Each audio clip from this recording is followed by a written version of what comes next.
Thank you, Madam Speaker, and thank you to the Minister of Red Tape Reduction for giving us the opportunity to talk about Alberta whiskey.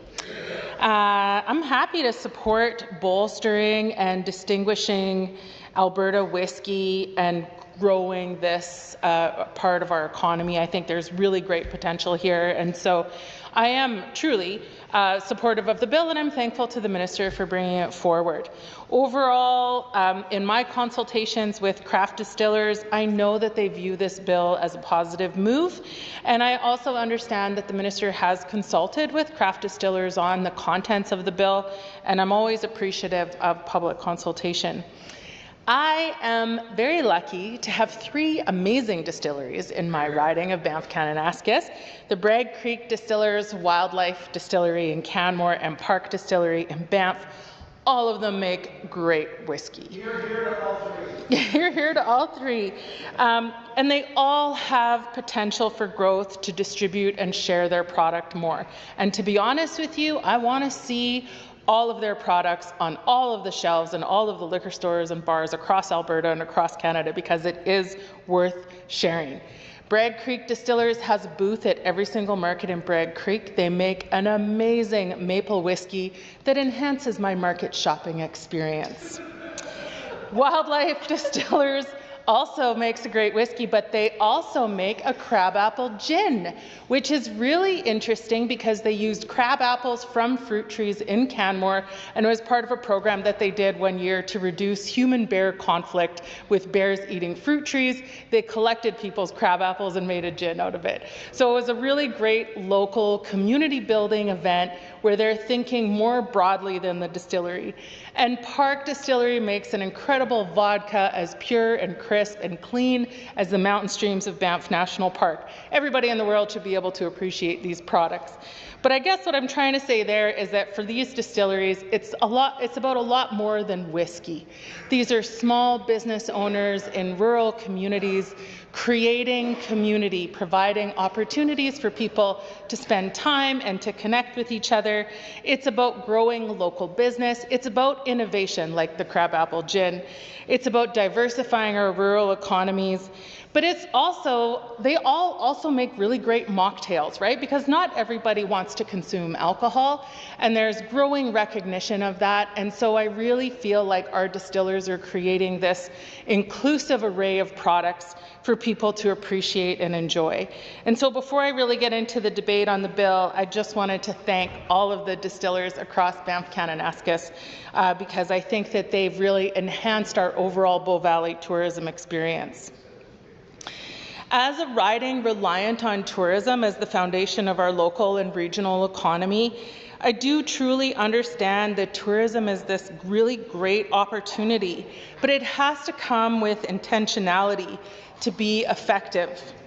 And it also is really diverse in and of itself. Tourism is not an industry, it's a sector. It involves all kinds of things: hotels, restaurants, guides, the food that people eat, and the whiskey that they consume when they get there. This bill is a great start, Madam Speaker, but it doesn't quite go as far as I was hoping it would have, and as some stakeholders hope it would have. So the bill defines what can be labeled and sold as Alberta whiskey, and that's great. And it also, of course, gives the Alberta Liquor, Gaming and Cannabis Commission the authority to respect, revoke, and designate products under the Act. That's great. There's pieces in here that will foster collaboration between whiskey and between distillers and Alberta grain growers. I love that. I love this idea of Albertans working together to combine ingredients and expertise and perspectives to create an incredible product. But I'm not convinced that an ingredient list is the same as intentionally creating a tourism program around Alberta whiskey. The minister talked about how this is going to grow Alberta's reputation and grow tourism in this growing sector of like distillery tours, and Kentucky has a bourbon trail and whatever. And maybe it will, but this bill doesn't actually do that. The bill just defines the ingredients. The bill doesn't really create viable tourism experiences. Like Kentucky and Tennessee both have very similar legislation around bourbon, and they've been successful not only in defining the contents of the whiskey, but also fostering industry and creating viable tourism experience. But the main difference is that their legislation and policy included capital investment incentives and credits that, when enacted in the legislation, actually help the industry grow. Right? It attracts investment, it attracts capital investment. They've created a bourbon trail. Ireland and Scotland has a whiskey visitor centre. Those are the kinds of pieces that need to be in a bill or in regulations that actually help the sector grow. And so, a couple of the stakeholders I talked to were like, well, the bill is fine, but it's actually unnecessary because their product, they feel proud of their product and it can stand on its own merit. It can stand as Canadian whiskey. But what they're really looking for is incentives and tax credits and things like that will incentivize capital investment, create some kind of tourism product like an Alberta Whiskey Trail or something like that. That is what we need to create the world-leading industry that the minister is speaking to. Without that, distillers are concerned that a new designation of Alberta whiskey won't work over the long term. Without encouraging and incentivizing that additional investment, is this just an ingredients list for Alberta whiskey? Now, the question always comes up of like, well, where's the money going to come from to do that? But we did just increase the tourism levy by 2% this year. And so there was an opportunity for a portion of that tourism levy increase to say, I don't know, go towards creating an Alberta Whiskey Trail or an Alberta Whiskey tourism experience. And so there was opportunity there that this government did not seize this year, and maybe they will next year, and I look forward to that. Another example is that, creating a label is not really the same as nurturing an industry. BC has created a tax credit for all manufacturing across sectors, and that's another great example of what can be done to increase investment through legislation and policy. So overall, Madam Speaker, this bill is fine. One of my stakeholders described it as kind of lackluster because it's just an ingredients list and an enforcement policy.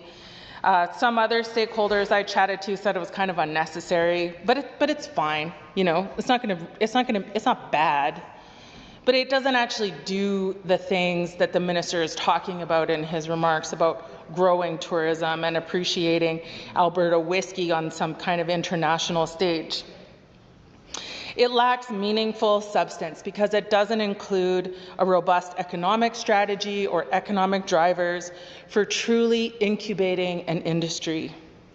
And as I stated at the beginning of my remarks, I want this industry to grow and flourish because the creativity and innovation that is going into creating Alberta whiskey, the flavors and the complexity is so much more than I ever would have anticipated. And I'm so proud of the distillers that we have in Banff-Kananaskis because they're truly providing a unique product, not only in terms of whiskey, but vodka and gin and mocktails as well. One of the stakeholders I chatted with commented that it's kind of ironic that the bill is coming from the Minister of Red Tape Reduction because it essentially creates a layer of red tape. But that's neither here nor there. It doesn't mean the bill is bad, it's just ironic, that's all. But one of the more interesting comments I did hear from a couple stakeholders I chatted with, because there is a Canadian whiskey designation, and there is, you can be a Canadian whiskey without being an Alberta whiskey, but if you're an Alberta whiskey, meet the criteria to be a Canadian whiskey, and that's great. But the conversation, Madam Speaker, around separatism in Alberta and the rhetoric around that has put a bit of a chill on our national reputation and our international reputation. And so there is baggage now that comes with the Alberta branding name. And there's baggage that wasn't there previously. And so businesses may choose to just stick with Canadian whiskey because they don't want to engage in the baggage that's associated with having the Alberta brand. And to me, that's just really disappointing. You know, we talk a lot in this House about being a proud Albertan and a proud Canadian, and I am both, of course. And of course, my stakeholders are proud Albertans and Canadians also.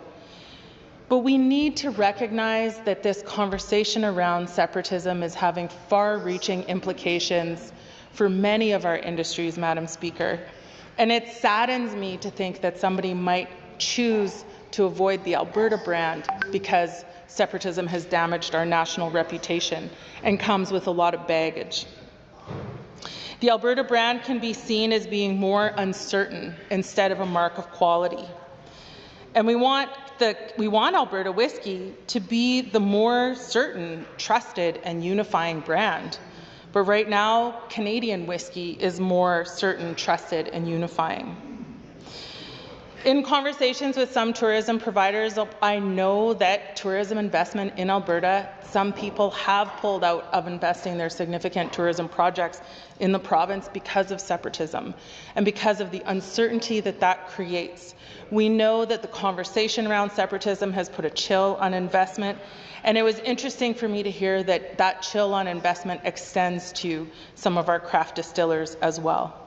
So while I support the bill, and I am thankful to the Minister for bringing it forward, and I'm thankful for the opportunity to stand up and talk about how great the distillers are in my amazing riding of Banff-Kananaskis, I sure wish the bill was accompanied with some economic strategy and some economic and capital investments in helping to make Alberta whiskey the strong and reliable brand that it could be that will effectively attract tourists to Alberta. Right now, this bill doesn't go far enough.